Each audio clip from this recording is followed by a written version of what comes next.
Hello and welcome. In this video we'll be showing you how to add a scene in the Casambi app. Scenes are useful when you want to change one or more lights to a pre-configured setting. Once a scene is set up, you can adjust your lights to this setting with a single tap. Before you start, you'll want to ensure that all of the luminaires to be included in your scene are set the way you want them to illuminate when your scene is activated. Now you can start by selecting Scenes, at the bottom of your screen.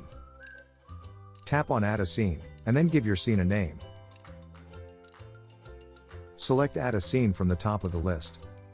Now choose the lights you want to include in this scene, by tapping on their icons. Once you've made your selection, tap on Done in the top right corner. An icon will have been added for your scene. To activate your scene, simply tap on the icon. When a scene is activated, all its luminaires will change to the state they were in when they were added to the scene. Thanks for watching. We hope that this video was helpful, and we look forward to creating more videos like this in the future.